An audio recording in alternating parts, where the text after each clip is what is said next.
তো গাইজ এসেছিলাম হচ্ছে পুজো দিতে, ঠিক আছে, সকালবেলা থেকে, ঠিক আছে। মানে আমি আগের দিন মানে প্রিভিয়াস ডেতে আমি হচ্ছে ঘুমিয়েছিলাম দুপুরবেলা 4:30-র সময়। আমার বন্ধু বান্ধবরা সবাই জানিস একসাথে ঘুমোতে গেছি 4:30-র সময়।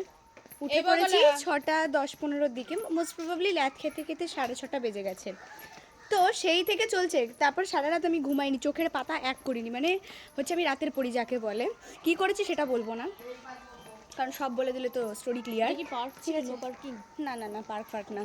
তো গাইজ আজকে আমার দিদা এলো, আমাকে বিশেষ জিনিসটা দিল, আমি খুব খুশি, ঠিক আছে। তারপরে হচ্ছে আলাদা একটা শান্তি পাচ্ছি। তারপরে হচ্ছে মন্দিরে গিয়েছিলাম, লুকটা দেখো গাইজ, পুরো ফুটো মস্তান লাগছে, যাকে মস্তানি যাকে বলে। আর এই যে আর একজন, কিছু বক্তব্য আছে, মানে কিছু বক্তব্য কি থাকবে, মানে এলাম হচ্ছে হাতে ব্যথা নিয়ে, ঠিক আছে। এসে হচ্ছে মানে একটা ভারী জলের বোতলের ব্যাগ আমাকে বইতে হলো, খুব ভালো কথা, ভগবানের কাছে আসছি, তো ভগবানই দেখবেন, সেটা বড় কথা না। বড় কথা হচ্ছে এটাই যে আপাতত আমার বোন আর মা কীভাবে যাচ্ছে খালি তোমরা দেখো গাইজ। এ একবার তাকা টুনি রে, এ একটা মিথ্যে দিয়ে যা, একটা মিথ্যে দিয়ে যা, আয় আয় আয়, একটা মিথ্যে দিয়ে যা, আস্তে আস্তে আস্তে, মিথ্যে দিতে ছুটে ছুটে আসছে গাইজ। গাইজ ঠিক আছে, এটা মিথ্যে দিয়ে যা।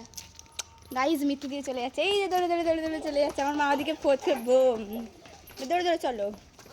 আস্তে করে, কি হয়েছে, কত কষ্ট হয়েছে বাবা, হেঁটে হেঁটে গেছে, হেঁটে হেঁটে এই চলে এসেছে, এতে কষ্ট, সারাক্ষণ গোলে গোলে বড় বড় কথা বলি একদম। ও একলাই, এই বগলা বগলা